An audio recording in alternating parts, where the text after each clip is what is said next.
Spiritual awakening isn't light and bliss, it's a death. And most people aren't ready to die. We like to think of spiritual awakening as this beautiful moment where everything makes sense and peace floods our lives. But that's a fantasy. The truth? A real awakening shatters your identity. It rips apart your illusions, exposes your shadows, and burns every comfort you've built your life around. It's not the beginning of serenity, it's the end of who you thought you were. There are 10 main reasons that's why most people don't survive it. They retreat, they numb out, they run back to the lies, because waking up hurts more than sleeping ever did. But if you want truth over comfort, keep listening. Number 1, your old identity must die. Your old identity must die completely, unapologetically, and without negotiation. Because you cannot carry the weight of who you used to be into the light of a new consciousness. The version of you that was shaped by survival, by trauma, by society conditioning, by fear, and by ego is not equipped to walk the path of spiritual truth. That identity was built to protect you, not to free you. It learned how to please others, how to perform, how to stay small, how to win approval, and how to hide your true essence behind roles and masks. But the soul cannot awaken while buried beneath those illusions. And so, awakening demands a death. Not a physical death, but something more terrifying. An egoic death. The mind resists, fights, clings, screams and bargains because it only knows how to exist as that persona. It will tell you that letting go means losing everything, status, relationships, identity, purpose. And it's right. You will lose everything that wasn't truly yours. But that's the point. You will feel like you are unraveling, like you are going insane, like you no longer know who you are or what this life even means. And that is the moment of true initiation. That is the funeral of your false self. And it must happen if you are to be reborn into what is real. The caterpillar does not become a butterfly by stretching its wings inside its old shell. It dissolves, it becomes unrecognizable. And so must you. There is no spiritual awakening without this destruction. If your journey has been comfortable, you haven't started yet. Awakening is brutal not because something is going wrong, but because something is finally going right. The soul is breaking through and the ego is terrified because its reign is ending. But if you dare to let the old self burn, to let the identity collapse without rescuing it, you will rise not as a version of your past, but as something unnameable, untouchable, and free. You don't find yourself by clinging to who you were. You find yourself by burying that version and listening to the silence that remains. That silence is where your true self has been waiting all along. Number 2, comfort becomes your enemy. Comfort is the silent killer of spiritual growth. The seductive lie that whispers, stay where it's safe. Stay where it's known. It lures you back into routines, relationships, and thought patterns that may no longer serve you simply because they're familiar. But comfort is not peace. It is stagnation dressed in soft clothing. The soul does not evolve in padded rooms or predictable circumstances. It awakens in the furnace of discomfort, where everything stable begins to tremble and everything familiar begins to fall apart. Most people return to comfort because the unknown feels like death, and in a way it is. The death of the identity they've clung to, the beliefs they've worshipped, and the emotional crutches they've depended on. But true transformation only happens in the wild terrain beyond comfort zones, in the chaos where certainty collapses and illusions get exposed. It's in the restless nights, the spiritual crises, the loneliness that echoes like a scream, and the raw confrontations with your own shadow that growth begins. Discomfort is not a punishment, it is a portal. It is the pressure that cracks open the hardened layers of the false self and forces you to surrender. And yet, when the pressure mounts, most retreat. They go back to the relationship they outgrew, the job that drains their soul, the belief systems that no longer resonate, because those things offer familiarity, even if they're toxic. But nothing alive stays the same, and your soul is no exception. Growth demands that you choose evolution over ease, purpose over pleasure, truth over tradition. It demands that you sit in uncertainty without reaching for distraction, that you walk through fear without needing guarantees, that you let go of what you thought you needed in order to discover what you actually are. Spiritual awakening begins the moment you stop asking, "How do I stay comfortable through this?" and start asking, "What is this discomfort trying to teach me?" Because every time you choose to remain in comfort over growth, you say no to your own becoming. But when you lean into the burn, when you stop treating pain as a mistake and start treating it as your teacher, you realize discomfort is not your enemy. It's the only thing that ever made you real. Comfort protects the ego. Discomfort frees the soul. Number 3, you lose people. And that's part of it. One of the most painful but necessary truths of spiritual awakening is that you will lose people. And it won't be because you've done anything wrong. It will be because you're no longer the version of yourself that fit into the spaces and dynamics you once called home. When you shift internally, when your awareness deepens and your values begin to align with your soul rather than your conditioning, your external world cannot stay the same. Relationships built on your old identity start to crack. Not because you don't love those people, but because love built on illusions can't withstand truth. Friends you once laughed with may feel like strangers. Family members who once celebrated you may now look at you with confusion, judgment, or even rejection. They'll say you changed, and they're right. You're not the same. You're no longer willing to dim your light to be accepted, no longer able to lie to yourself just to keep the peace, no longer interested in playing roles that suffocate your spirit. And as painful as it is, this is not a sign of failure. It's a sign of authenticity. It's not that you're broken, it's that you're becoming real. And the more real you become, the more you'll feel the friction between your truth and the identities others want you to maintain. Some people were never in love with you, they were in love with your compliance, your agreeableness, your predictability. The moment you begin to walk your own path, you stop being convenient to those who preferred you, silent, small, or easy to manage. But this loss is sacred. It clears the space for soul-aligned connections, for relationships that honor your truth rather than suppress it.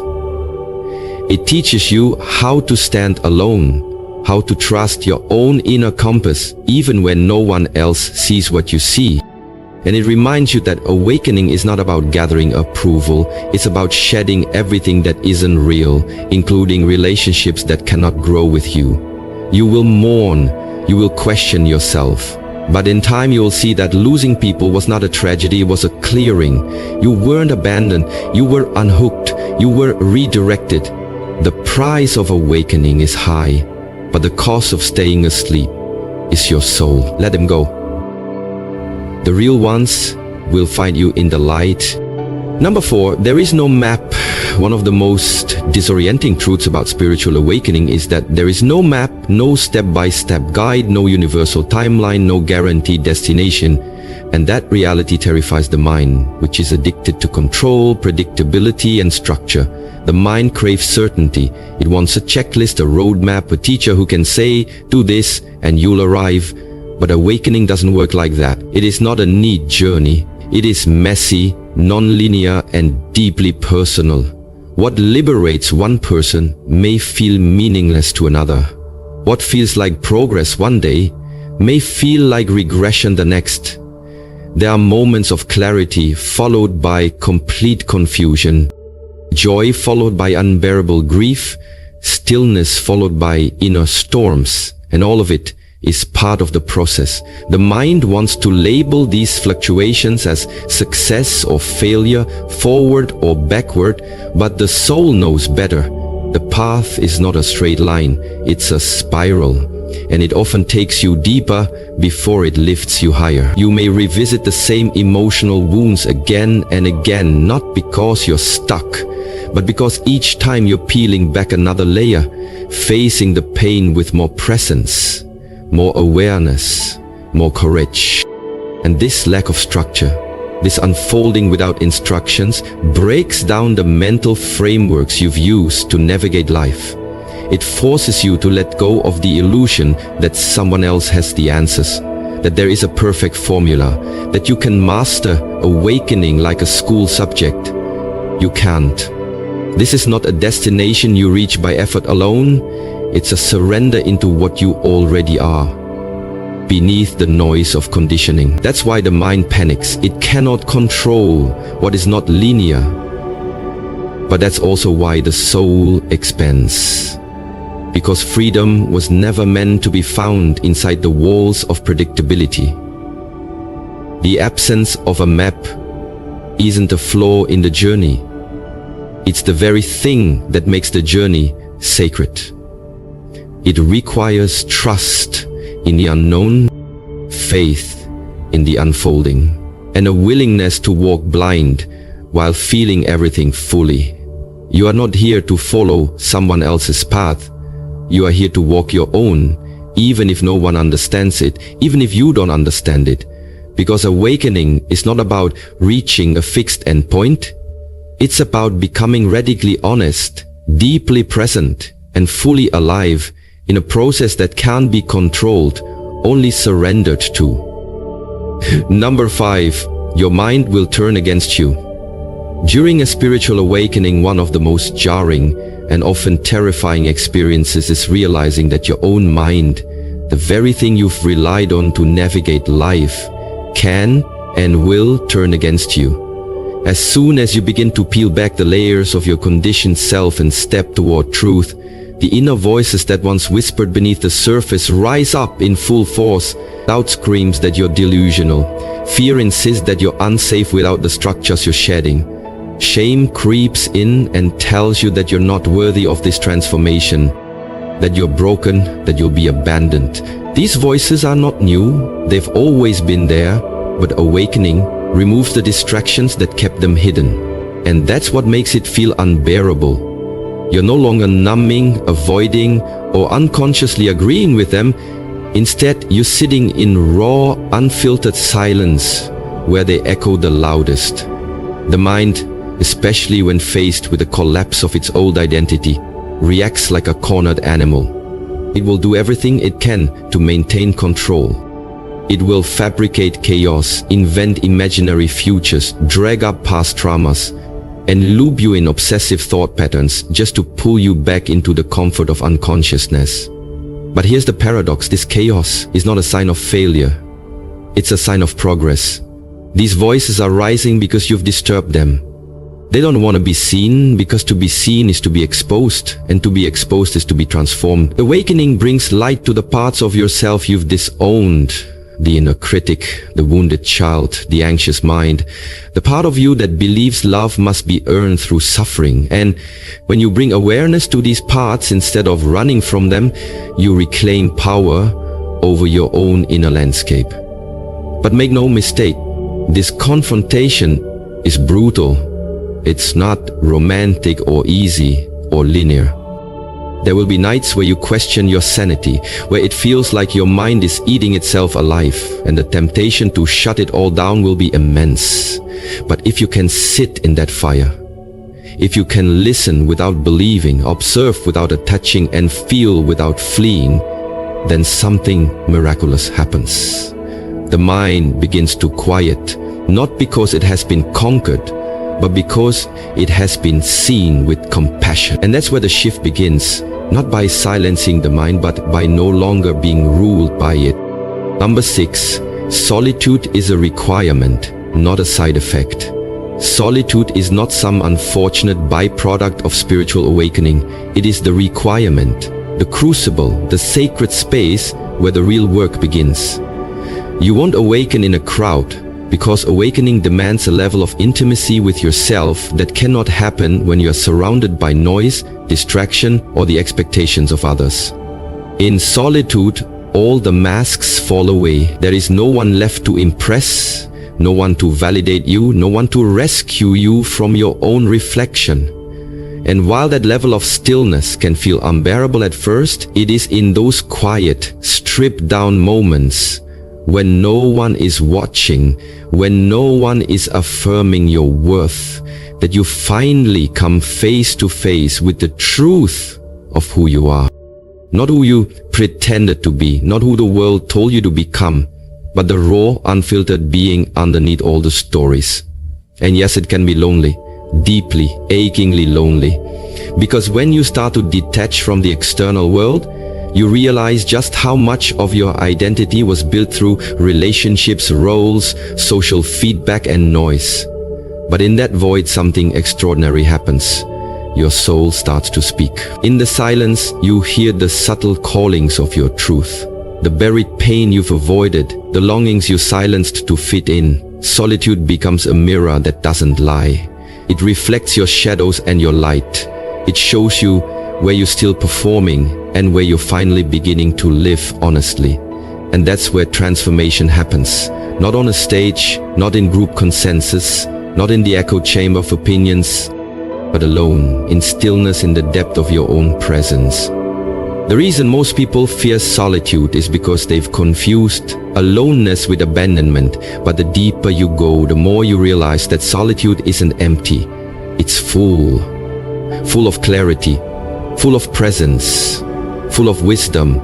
It strips away what's false so you can stand, perhaps for the first time, without leaning on the world to define you. You discover that your connection to yourself, to the divine, to the infinite, doesn't require an audience.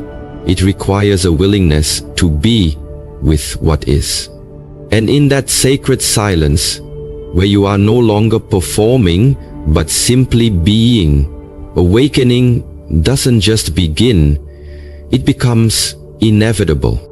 Number 7, you must unlearn everything. Spiritual awakening is not an accumulation of knowledge.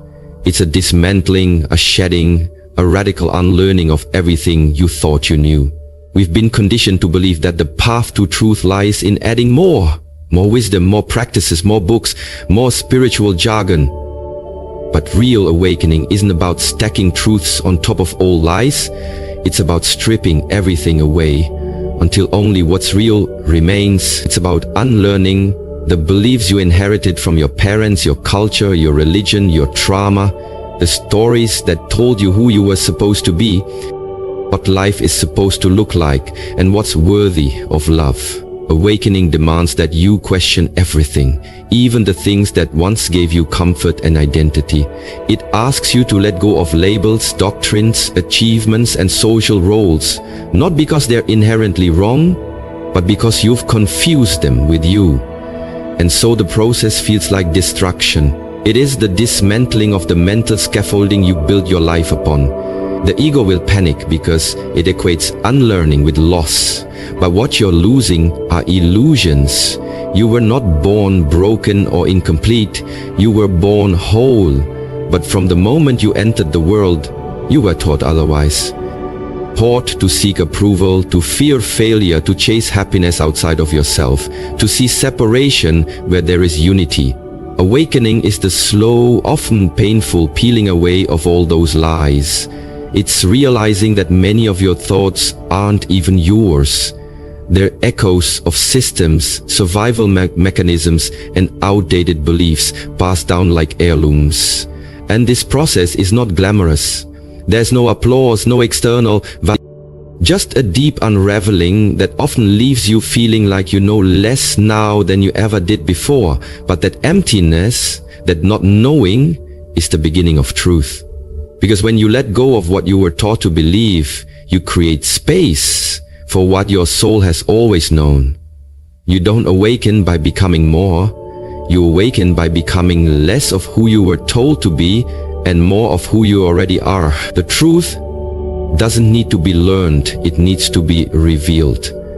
And that revelation can only happen when you're brave enough to unlearn everything, stand in the nakedness of your being, and trust that what's left after the illusion dies is not a void, but freedom. Number 8. You'll crave numbing but need presence when the pain of spiritual awakening rises to the surface, and it will, often without warning. Your instinct will be to run. You'll crave distraction, comfort, anything to pull you away from the rawness. You'll reach for your old escapes, the scrolling, the food, the work, the alcohol, the busyness, the relationships that kept you from feeling too deeply, not because you're weak, but because numbing has been your survival mechanism for years, maybe your whole life. You were never taught how to sit with your pain, only how to manage it, mask it, intellectualize it, or suppress it. And so when grief, fear, shame or anger come up in full force during awakening, the nervous system screams for relief and your mind races for an exit. But the truth, the uncomfortable, unyielding truth, is that presence is the only way through. Presence doesn't judge the pain or try to fix it. It simply allows it. It holds space for the messy, chaotic, uncomfortable parts of you that are surfacing, not to punish you, but to be integrated and finally set free. Numbing only delays the process, prolongs the suffering, keeps the wound buried and festering. But presence, the courageous act of staying with yourself in the discomfort, is the medicine and the mirror. It's the medicine because it allows healing to begin in the very place the pain was born, in your nervous system, in your subconscious, in your body. And it's the mirror because it reveals what the pain is trying to show you, where you've abandoned yourself, where you still carry stories of unworthiness, where your fear has been running the show. Most people never awaken fully because they refuse to feel. But awakening is not a concept to be understood. It's an experience to be lived through. And presence is the portal. It requires sitting in the fire without flinching, breathing through the ache without escaping, witnessing the storm without needing it to end on your timeline. And when you stay, when you truly stay, you realize the pain was never your enemy. It was your invitation. It came up not to destroy you, but to show you where your soul was still trapped in old stories. So when the craving to numb arises, pause, breathe, feel, and remember, the pain is not asking to be solved, it's asking to be seen. Number 9, you realize you were never in control. One of the most humbling and jarring revelations during a spiritual awakening is the realization that you were never truly in control. Not of your life, not of your circumstances, not even of your own path. For years, maybe decades, you lived under the illusion that if you just tried hard enough, planned well enough, controlled every detail and managed every outcome, you could build a predictable, safe and orderly life. But awakening shatters that illusion like glass, leaving you face to face with the vast, wild unknown and the terrifying beauty of surrender. Because surrender is not defeat, as the ego would have you believe. It is not weakness or giving up. It is the only doorway into real peace. When you awaken, you begin to see how much of your suffering came from your desperate attempts to control things that were never yours to command. How others see you, how relationships unfold, how the future plays out, how the universe delivers what you think you need. You see how control was a coping mechanism, born from fear, born from trauma, born from the belief that if you weren't steering the ship, everything would fall apart. But the deeper you go, the more you realize that life was never waiting for you to take control. It was waiting for you to let go, to loosen your grip on the narrative, the outcome, the identity you build around knowing what comes next. True surrender doesn't mean you stop showing up. It means you stop forcing what doesn't flow. It means you trust the intelligence that's been guiding your life all along, even when you couldn't see it. It means you learn to ride the waves instead of trying to command the ocean. And yes, letting go of control is terrifying at first. It feels like death to the ego because in many ways it is. But on the other side of that surrender is freedom. Real freedom, the kind that doesn't depend on perfect plans or external circumstances, the kind that lets you breathe deeper, live softer, and move with grace, even in the unknown. You were never driving, you were never meant to. And when you finally stop gripping the wheel and allow life to unfold through you, not because of you, you find what control could never offer: peace, alignment, and the quiet knowing that everything is happening exactly as it's meant to. Number 10. Most people stop at the pain. Most people, when faced with the pain of awakening, stop right there, at the threshold. They get a glimpse of the truth, a flicker of something deeper, something real, and then they retreat. Not because they don't want to awaken, but because they didn't expect the process to hurt that much. They thought awakening would feel like bliss, not like being ripped apart from the inside out. But the truth is, awakening is a death before it's a rebirth. It burns through everything false, the masks, the roles, the attachments, the identities you've clung to for survival. And that burning, emotional, psychological, even physical, feels like too much for most people. So they go back to the distraction, the comfort, the noise, the numbness, back to sleep. But those who are willing to keep walking, who don't run from the fire, but through it, discover something far greater than fleeting happiness. They discover liberation. Because on the other side of the pain is not a better version of your old life, it's the end of the illusion that you needed that life to be whole in the first place. Liberation is not about escaping suffering, it's about no longer being bound by it. It's the freedom that comes when you stop fighting reality, when you stop needing things to be different to feel at peace. But to get there, you must be willing to sit in the dark long enough for your eyes to adjust. You must face the grief, the shame, the fear, the disillusionment, not as enemies to be conquered, but as messengers guiding you back to truth. Pain is not the end of the road. It's the beginning of awakening. And if you trust it, if you surrender to it without flinching, it becomes your teacher, your purifier, your passage. Most people never reach this point because they believe pain means something is wrong. But in awakening, pain often means something is finally being seen.